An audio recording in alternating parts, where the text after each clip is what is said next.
All right, now we're live. Is that going out? When the place is empty, it just sounds different. Okay, welcome everyone to the April 12th special meeting of the Grosse Township Board of Trustees. Call the meeting to order at 11:02. Let's begin with the Pledge of Allegiance. I pledge allegiance to the flag of the United States of America and to the republic for which it stands, one nation, under God, indivisible, with liberty and justice for all.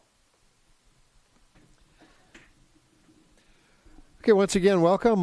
We have a quorum of your Board of Trustees. We can conduct business as published. We cannot change. We can take things off the agenda. We can't add things to it. So we'll proceed with our 3 action items. And the first one will be, well, let's see. First one is to approve the agenda as published. The additions to deletions. Well, we can only delete. Right. Any additions or deletions to today's agenda? Okay. None. I hear none offered. Those in favor of approving the agenda as published, then please signify by saying aye. Aye. Aye. Opposed? None offered. We will proceed with the agenda as published. With that, open it up to brief public comment. With one member of the public here, Mr. Sawyer. With no public comment offered and no consent agenda, we'll move into this morning's action items. First is the award for the lawn maintenance bid. This is for the next 2 years, and it covers most of the contracted lawn maintenance, appearance maintenance for public areas of the island.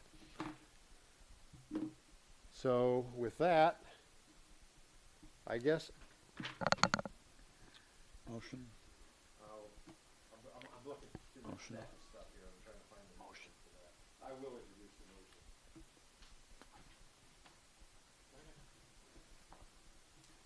All right. One of my associates provided me a copy of the proposed legislation that I managed to hide on myself.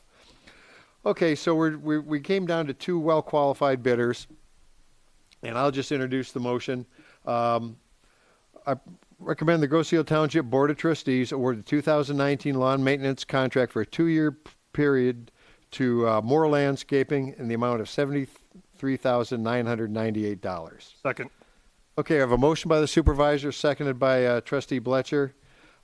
This has been, it was time for us to look at who this was going to be contracted to. Mr. Moore had been doing it for the last, I think, 5 years. And it's just time to go out and see what's out there. And, there were many, I meant to turn this thing off.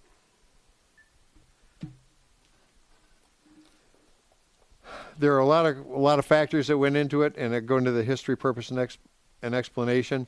The policies state the criteria for awarding bids shall be as followed: reliability, skill, qualifications, and integrity of bidder, the bid price, cleanliness, sufficiency of equipment, fitness, responsibility, or capacity to perform the work or furnish the supplies, insurance and licenses when required by law, references and experience of the bidder, good communication, compliance with bid requirements set forth in the specifications, township taxpayer, one criteria, and any other criteria the township at its discretion feels is necessary for the particular bid.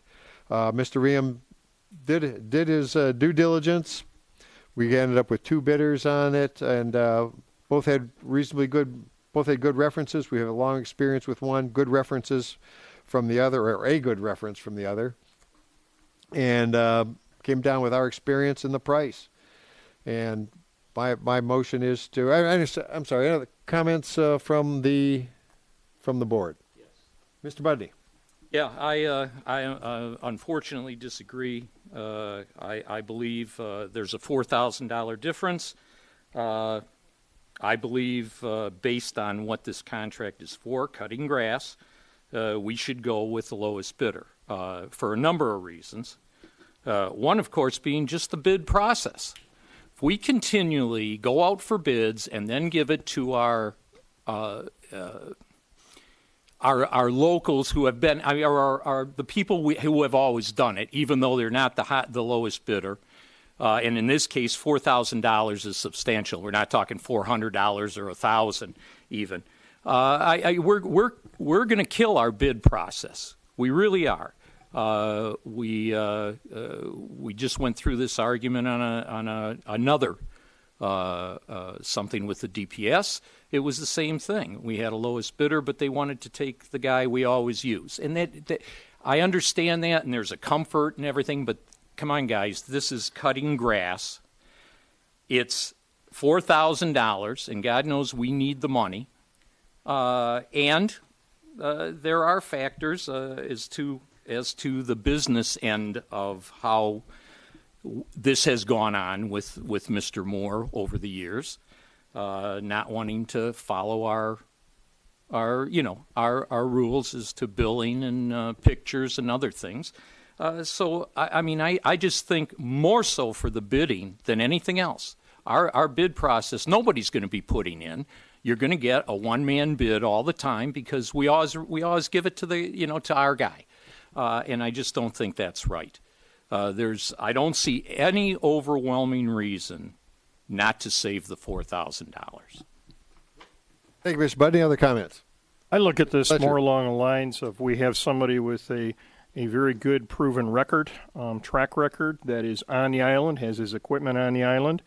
I don't know where this is going to be 2 years from now or a year from now when the county begins construction or reconstruction of the bridge. I do know that Mr. Moore has been a very, very active member of the community supporting rec. I believe that when somebody supports you, we should look at that and consider that. He does a good job. I've never had any complaints about the work that he's done, nor have I ever heard any complaints. I know that he has done quite a bit of work on Groseal, and I believe that recognizing his work, familiarity with him, we're talking about $4,000 over 2 years, a contract that's a difference of about 3%. So I think it's within the ballpark. I think it makes sense, and I'm prepared to support a local contractor with his work with the township. I believe that you go ahead and support the people that you work with. One of the reasons that I moved my office down here was because I believe you support the township. And Mr. Moore has done that. He is a known entity. He has been available to work on any projects that we've asked him. I understand that he has done, in fact, over the last number of years, a number of things for the township. Mr. Ream has indicated that he has done some contract work for us in the past, and we haven't had issues with the quality of his work. So I believe for the difference in the price that we should support a local contractor on this. Thank you, Mr. Bletcher. Other comments? I tend to go Malvesto. tend to go along with Jim in a large part because of the bid process, and he's absolutely right. If you ignore the results of a bid process and keep giving it to the local person, you'll no longer have anybody bidding for any work to be done on Groseal. And ultimately, when that's recognized, it's the residents' tax dollars that suffer. Number two, this isn't my money. This money belongs to the township. It belongs to the residents who pay taxes on the township. And $4,000 is $4,000. It's if it was if Jim used a couple smaller figures, I would take that into consideration. But again, the bid process, it's not my money, it's the residents' money. And to save $4,000 at this point in time, it may only be 3% difference, but it's substantial enough. I would have to go with the low bidder, providing the same work. Thank you, Mr. Malvesto. Other comments? One thing about the billing process we talked about the other day. He's late with his bill, whatever that. And I realize that's an issue, but can't we force him to pay his stuff on time and do what he's supposed to do? We haven't forced them in 5 years. I doubt that we're going to force them in the future. But those billing issues haven't cost us anything. They've cost him. Right. They haven't cost us. Well, they have in that if he's 6 months late with a bill, and you're talking about like a foreclosure thing, when we put him on that. Well, I'm not talking about that. That's one thing, and that's true. That costs him. Yeah. But he'll wait months to put in regular billing. That costs us, because all of a sudden we think June has gone by, and in December we're getting a June bill. That's just not good business. And can we, every time something like this comes up, we always want to go back to, well, even though it's been 5 years, 10 years of doing this, now we're going to change them in the future. Nobody's going to change. It's going to be the same thing. And, and again, guys, this is cutting grass. It's cutting grass. This is, this is not brain surgery here. $4,000 of taxpayer money is $4,000. That's how I feel about it. Okay. Well, and justifiable.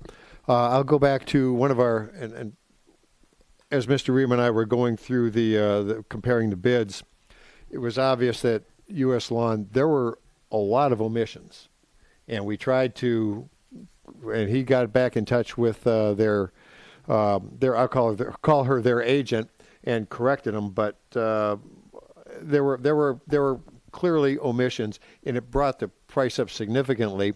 I just don't know how many other omissions where, and I'll go back to the one paving contract we had where we went with the lowest bidder. He was significantly lower, and all of a sudden they were back at the table about every 2 weeks. We need another 10,000. We need, because of such and such we didn't know about, another 15,000. With Mr. Moore, he has no excuse. And Brian, with that, we didn't take him in the future when he was the lowest bidder, because we knew, and the only way we knew is because we took him to begin with. We keep going. We know this guy. We know this. We're never going to know anybody else. This is. This, to me, again, it's the bidding process here on Grosse Ile, has to change. When we have a lowest bid and it's for something that can't be distinguished, quite frankly, you need to adhere to the bidding process. And here we can save $4,000, and we're not going to do it. It appears we're not going to do it, and. Okay, I just don't understand.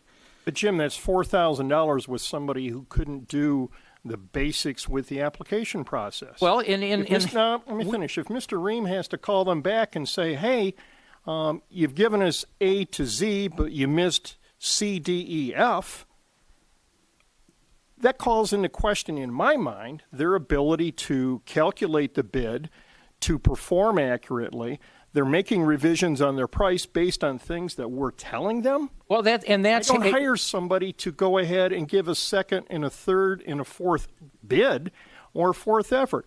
It's grass, but it's a service, and we have issues with what Mr. Moore has done. Well, except that he's more expensive, and he's reliable, and he bid the process correctly. Yeah, it's very convenient that you bring that up, because in past, when it's been our guy who's made that mistake, we've still gone with that guy, and that's been okay. So, I understand what you're saying, and yeah, you would love all these people to be really good business people, right? Well, again, Mr. Moore can't bill us timely. That's a business. That's the same thing. So, yeah, everybody has flaws, and that's not the point, that you can't work with them. But we're talking about a process here that quite frankly, I don't think we're adhering to. Other comments? All right. I think we know where we stand. So, but, contract, we'll do that on a roll call. So the motion is to award the 2019 lawn maintenance contract for a 2-year period to Moore Landscaping in the amount of $73,998. Supervisor, aye. Mr. Nelson, Aye. Mr. Moore, doggone him. Now, Mr. we'll get to him eventually. Mr. Bletcher, Mr. Bletcher, aye. Mr. Malvesto, Nay. and Mr. Budney. Hey. Okay, on the roll call vote, the motion carries. And the other option would have been to introduce U.S. Lawns and go that way. It's hard to do an either or motion, but that's what we did. All right, I'll hand the next one over to you, Mr. Budney. Hey, and I'll do the same thing you did. Look for it. Yeah.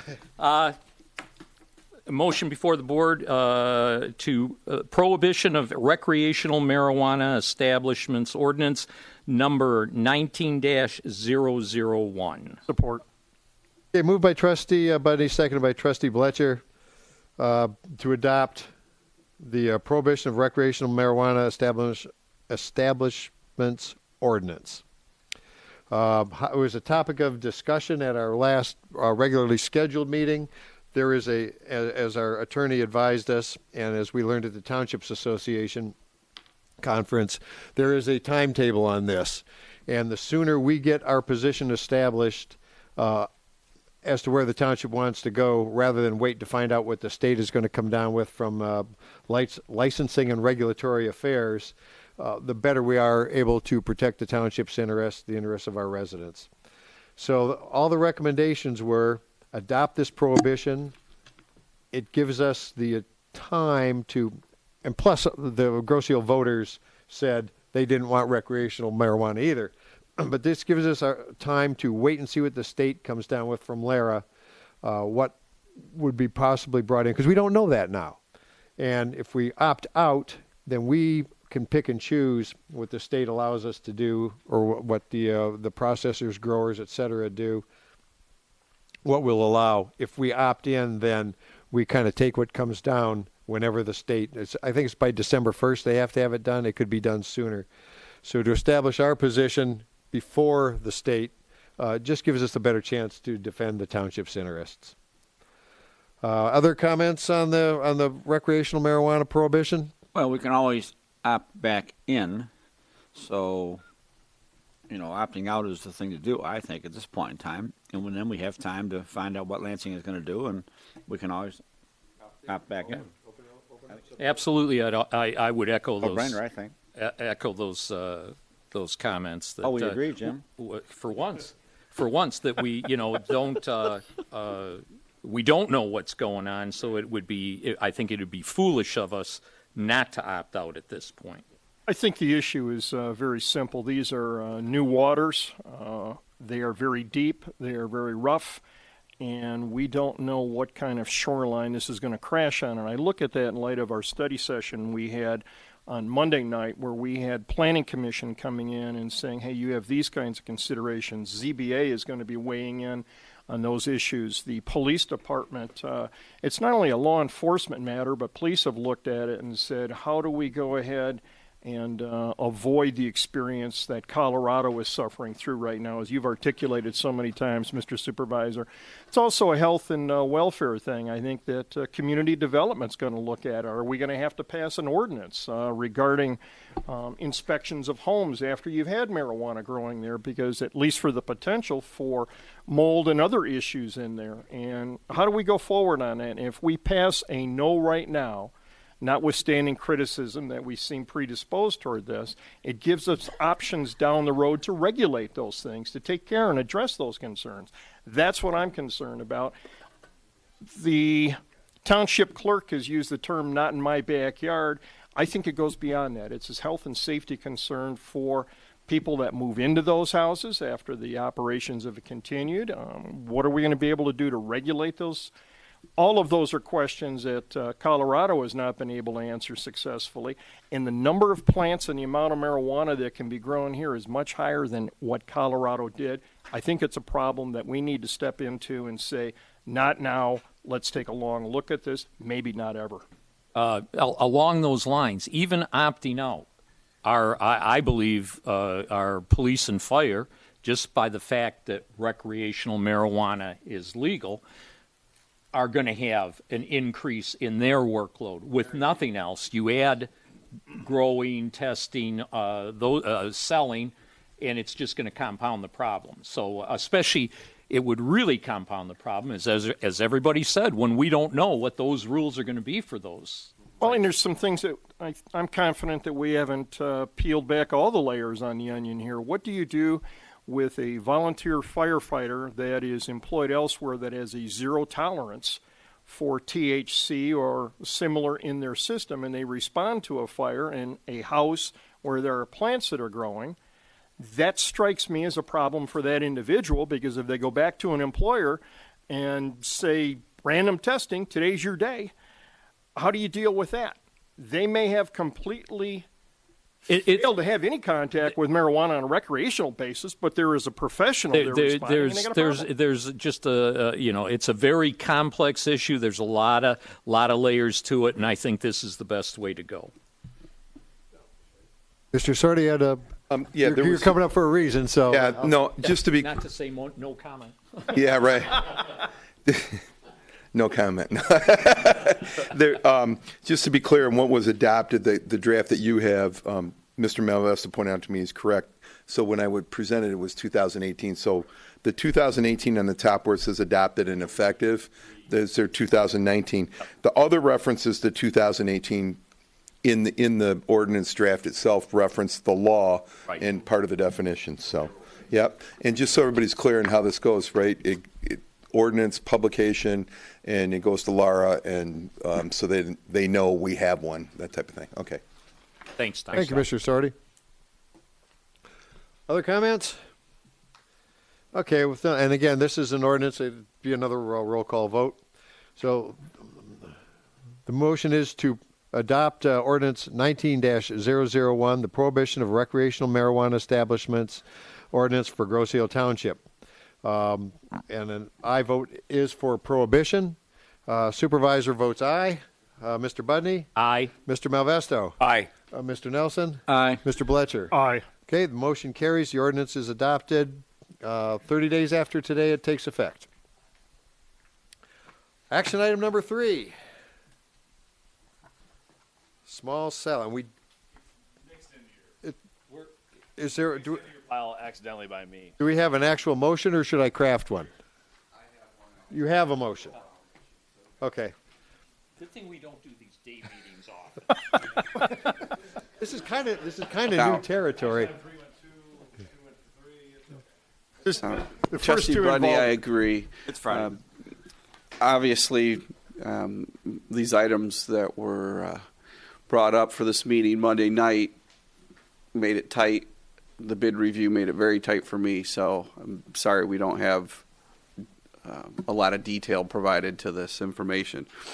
But what I would recommend the motion to read to approve small wireless facilities aesthetic requirements dated April 12th, 2019.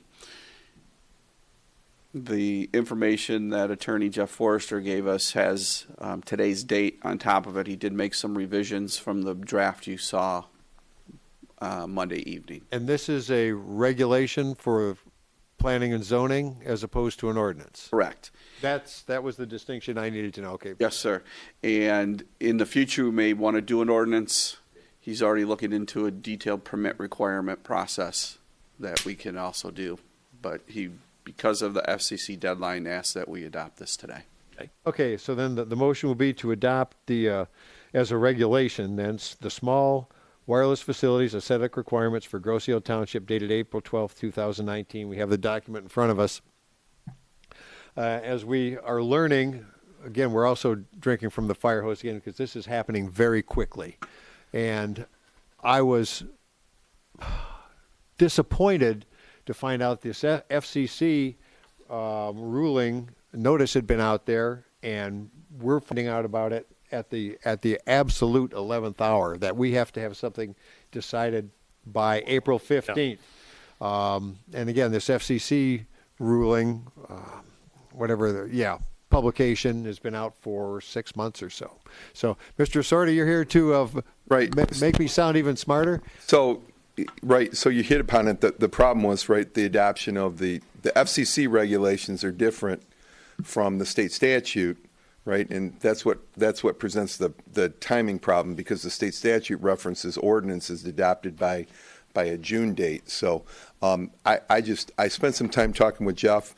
We talked about an ordinance, mostly to talk about the local, Grosse Ile's process of adopting the ordinance. So the state statute does allow for an ordinance adoption that includes certain things like maintenance requirements, indemnification, notification on vehicles accessing and those types of things. So Jeff's working on that, and I've provided some information so we can get it together so you've got it. But he and I have talked about that, and I think his plans are to bring you that soon. As an ordinance, as a an proposed ordinance. correct. Okay. And then that ordinance would incorporate the aesthetic requirements in it, which the state statute allows you to do. All right, so we are, at least from my perspective, if we choose to adopt this as a regulation at this point, it will be crafted into a future ordinance, and I think we're doing the right things to protect as much as we can, which is not very much, at least some appearances. There are, and I was surprised how quickly this came up. That like the day before yesterday, I get a phone call from a resident that there's a tower. There's a new utility pole and tower being put in front of my house. What's going on? And I tried to get as much information. Jeff met me over there in about 20 minutes. We looked at it. He started the communication with the installer, and the installer, the business that installed, assures us it is a 4G. And we had the agreement going for the 4G system to be made more robust along the east side of the island to improve or to eliminate the radio-free portions of Grosse Ile Township. And that was agreed upon pretty much in principle a year ago, well, actually over a year ago, in the fall of 2017. These antennas, and it's just my opinion, look suspiciously like 5G antennas being put in with the snake's pit of wiring attached. They look identical to the 5G repeater antennas that Mr. Forrester has educated us on. I'm not happy with this at all, but I have nothing I can say is actionable because he assures us this is the robusting the 4G system, and that's a permitted activity. If by the throw of a magic switch these become 5G repeaters, it's going to be a little more challenging. And hopefully we can just convince them to improve the aesthetics, shroud it, or better installation. The one I did look at, in all fairness, where they located it in front of the house on Park Lane was probably the most advantageous place to put it because the sight line from the residence picture window was already obstructed by an existing utility pole, and the installer put it just outboard of that utility pole, so it doesn't infringe on their sight line at all. So, I think they're trying to do the best job they can. I think so far, what I've seen, they're doing the best job they can, but I'm hoping this isn't an attempt to skirt our aesthetic requirements, and that's just kind of where I am on this. Other comments? I do. Dale, because this ordinance is for viewing, is it up the pole that Brian's talking about? Do they ever come to us and notify us that they're going to be doing some, in this case, installing new poles on? Is your mic on? Mike isn't on. Sorry about that. So my question is, whomever this installer is, whatever communications company they're working for, is it just common practice to show up and start installing things, or do they come to the township first and give us some? A little of both. Sometimes the first, sometimes the second. As Supervisor Loftus said, in 2017 they came to us and said we're going to update some repeaters on the East River area. Right. And they were more interested in finding out contact information, one at the schools and wanting some church information and things of that nature. And they had informed us that they were looking at Park Lane, and we said you need to talk to the residents because that's a residential neighborhood. And we hadn't heard from them, and then they did do a misdig for pole locations. And as a matter of practice, our DPS and our engineer look at that in relationship to location to our utilities, our sewer, water lines. And outside of that, there's no other requirements of permit requirements. So I think this is perfect. I'm in favor of this right here for us to do that. But the fact that we have this on the books and they choose to ignore it, is there? That I think the ordinance would help that. Correct. Right, that's the whole idea of the ordinance, is that the ordinance will allow us. Don't forget the state law that was passed in the lame duck session limits your ability to, normally you'd have certain zoning requirements for anything, even if it's in the public right of way. But what's going to happen is that state law says you can't make them go through a zoning process. We can make them go through a permit process and make sure that things are, and provide, for instance, to the township, all the permits, everything that's been approved by the Wayne County Road Commission. So we have it on file. It's just a hoop to make sure we know what's going on. That's all. So once we've passed this, and then it's presented to, No, so what happens with these are just the aesthetic regulations. Right. You need to get those out there and on, put the public on notice of the regulations. And then that way, those need to be in place by, today. But should it be Verizon or Comcast or AT&T? How does it impact them? How does this impact them? Yes. They have to meet our aesthetic requirements. That's permitted under the state statute. So are they provided with copies of this? Yes. Is it filed? That's what I'm getting at. It will be filed somewhere, so they have to. Okay, that's what I hate to. I'm for it. Don't I hate forget to pass something that they're going to ignore. Right, and as long as it's, for instance, on our webpage and posted, that type of thing, to get the requirements for 5G from the FCC, they have to provide information that they've complied with all the local requirements as well. So I just want to be clear. That's all. The concern, because as we've been educated on 5G, it's going to take a lot of antennas, and that's where they gave the communities the ability, because they're going to be showing up all over instead of just a few cell towers. There's going to be these mini repeater antennas all over the place, and they wanted to give the communities, maybe just as a codicil, some ability to control the appearance and to a limited extent the location of these repeater towers, because there's going to be lots of them. And as you read more about this 5G, there's going to be a lot more cell towers going up also. So we're going to see both. I mean, and when I say we're going to see it, not just Groseal, but all over the place. So, other comments? We're learning a lot, aren't we? More than Comments we ever from, wanted. okay, with none offered, those in favor Do you want to do a roll call on this? or regulate? Well, why not? We're on Why not? We're on a roll. Okay, this will be another roll call vote then for the adoption of the small wireless facilities aesthetic requirements of Groseal Township, the regulation, dated April 12, 2019.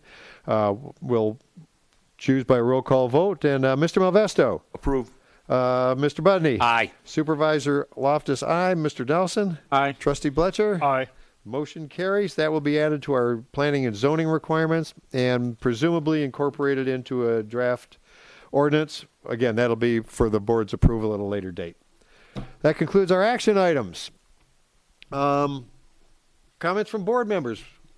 While we're being recorded, videoed, Mr. Bletcher. We had a flyer that was presented by the animal control officer. Let's put it on. Dale, can you put that on Elmo, please? Elmo's the overhead projector. It's not like we're personal friends. Wow.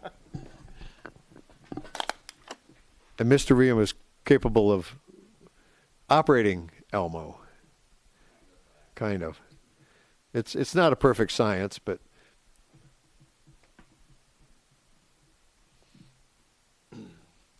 this was kind of part of the topic of discussion at the police commission meeting Tuesday night. So I want to get the word out, and I'll let Trustee Bletcher, who is the liaison to the police commission, fill us in if he has any details that aren't obvious on the flyer. Now, this is an effort by the animal control officer to put forth a fundraiser. It's very simple. As we all know, Cinco de Mayo is coming up quickly. That is an effort. The flyer is an effort to bring in a taco truck, and part of the proceeds that you will be paying are going to go to the Groseal Animal Shelter. Animal Control Officer Cordes is managing this program. She brought it to our attention, asked us if we could put this out as a general shout out to the community. And again, the hours very simple, very straightforward. Friday, May 3rd, 11 to 7, Groseal Fire Department parking lot. Pull up, make your orders, walk out with tacos and a little satisfaction to know that you're doing something for the animals. Thank you. Mr. Nelson, update from Rec? Nothing. Okay. Mr. Malvesto? Oh, nothing today. Mr. Buddy? Nothing further? Yeah, I just want to let everybody know, those of you, we had very high water yesterday. I think it was the highest I've ever seen because of the heavy east winds and already existing high water. A lot of friends pointing out to me, if those of you try to get the information out, loosen your dock lines. If you're fortunate enough to already have a boat in the water, Miss O'Farrell was down with her crew looking after the marina at Water's Edge. Had to take some efforts to protect the kayak launch areas. And so she was out in the rain getting wet. Well, that pretty much that's all that's happened since Monday night. It's been relatively quiet. I have a late breaking. Late breaking news. We had talked about at our meeting about McLouth and getting on the national priority list. That has been delayed until May 1st.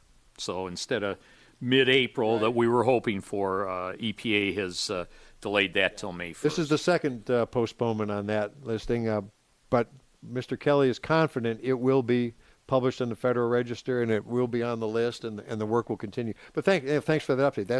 That's important stuff. Wayne County crew is out doing some pothole repair. I think when it dries out again, hopefully we'll get them back, because I know they didn't bring a big enough truck to get all of them. But keep an eye out. They're not all filled, and if you do see a crew out there working before I can get the word out, just give them plenty of room. Anything else? Take a motion to adjourn. So moved. Moved by Trustee Budney. Fletcher, those in favor signify by saying aye. Aye. Aye, opposed, none offered. We'll stand adjourned at 11:39. Thanks for coming, everyone.